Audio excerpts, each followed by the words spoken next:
Some of the main causes for water pooling on your roof is, of course, not having enough fall, or just an older building. A lot of these buildings you see downtown, they're, hundreds of years old. They settled, ironically, the drains are cast iron, and those are really well put into place. So the roof is actually settled around the drain. So the drain might even be a ½ inch to an inch higher than the rest of the roof elevation. Structurally, there's not really a whole lot of great ways to fix that without spending an astronomical amount of money and opening up the roof to the elements and having it being under a construction zone for the next 6 months. What we can do is we can come in and do a custom tapered insulation.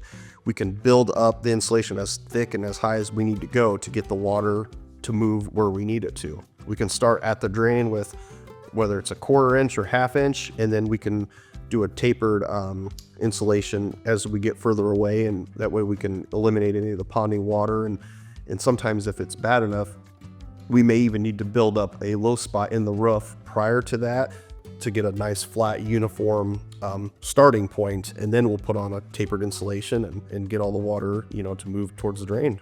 The most common thing for maintenance issues around any type of drains is, of course, just keeping them clear of debris. Having someone go up there once, every several months, just make sure there's nothing that is clogging the drains that's going to prevent water from flowing. The quicker you can get water, snow, ice off the roof, whatever, the better. That's going to be the most important. Something else to consider would be having an interior or an exterior drain. And what that means is if you have an interior drain, the drain is going to run down through the center of a wall, a column, whatever it may be, all the way down into the sewer. If the building is, climate controlled, it's going to be heated, that drain's not going to freeze, and you shouldn't ever have any water backing up. So generally speaking, the best, drain systems to have on your commercial roof.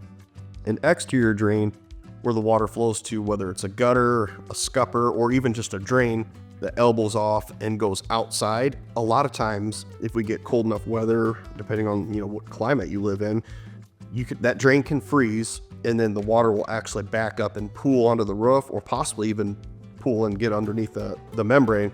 That's when you can have really bad leaking issues and ice damming, or possibly, worst case scenario is a roof collapse if you get enough weight and pressure on that roof, before anyone ever knows.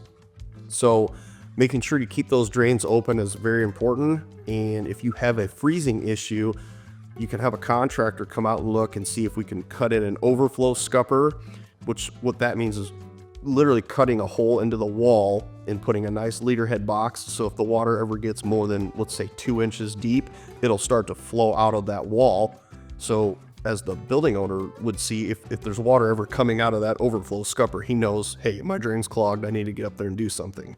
Another thing that we'll do is we'll run some heat tape in there. And essentially what that is it's got to be like almost like an extension cord that stays nice and warm, 70, 80 degrees, and we'll fish that down through the pipe and keep that plugged in all winter long. And that's going to keep that pipe opened up and eliminate it from freezing and water backing onto the roof.